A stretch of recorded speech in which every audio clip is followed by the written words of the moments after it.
પશ્ચિમ રેલવેના મુંબઈ સેન્ટ્રલ ડિવિઝને ભારતીય રેલવેના ઇતિહાસમાં એક નવો સુવર્ણ અધ્યાય ઉમેર્યો છે. ઉધના રેલવે સ્ટેશન પર દેશનો આ પ્રકારનો પ્રથમ અને સૌથી અનોખો ટેકનોલોજીકલ પ્રયોગ સફળતાપૂર્વક પૂર્ણ થયો છે. ઉધના રેલવે સ્ટેશનના પ્લેટફોર્મ નંબર 6 પર એક અત્યાધુનિક રેલવે અંડરબ્રિજ ફક્ત 9 કલાકના રેકોર્ડ સમયમાં પૂર્ણ થયો. સમગ્ર દેશમાં આવી અદ્યતન ટેકનોલોજી અને હાઈ સ્પીડનો આ પહેલો અને ઐતિહાસિક ટ્રાયલ છે. મુંબઈ સેન્ટ્રલ ડીઆરએમ પંકજસિંહે આ પ્રોજેક્ટના સફળ ટ્રાયલની પુષ્ટિ કરી અને જણાવ્યું કે ઉધના સ્ટેશન પર આ પ્રકારનો ટ્રાયલ કરવાનો નિર્ણય ભારતીય રેલવે માટે મહત્વપૂર્ણ હતો. રેલવે વહીવટ માટે આ એક ખૂબ જ પડકારજનક અને મહત્વપૂર્ણ પ્રોજેક્ટ હતો, જેને રેલવે એન્જિનિયરો અને સ્ટાફની ટીમે અત્યંત સમર્પણ અને તકનીકી ચોકસાઈ સાથે નિર્ધારિત સમય મર્યાદામાં પૂર્ણ કર્યો. આ નવા રેલવે અંડરબ્રિજ પૂર્ણ થવાથી ઉધના રેલવે સ્ટેશન પર ટ્રાફિક અને કાર્યક્ષમતામાં અભૂતપૂર્વ સુધારો જોવા મળશે. આ પુલની સૌથી મહત્વપૂર્ણ વિશેષતા એ છે કે હવે રેલવે સ્ટેશન પરિસરમાં સ્થિત CNW ઓફિસ સુધી પહોંચવું ખૂબ જ સરળ બનશે.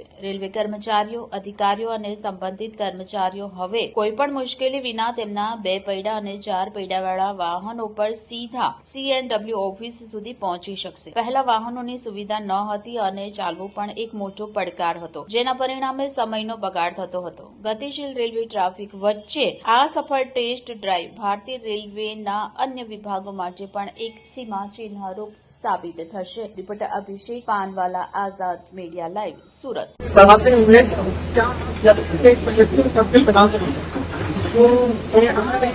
उन्होंने बताया क्या कि रेल मंत्रालय द्वारा और सॉलिड इंजन पे क्या जा रहा है, अब बताइए क्या ट्रैक जा रहा है, तो प्लेटफॉर्म में आगे हटा क्या चल रही है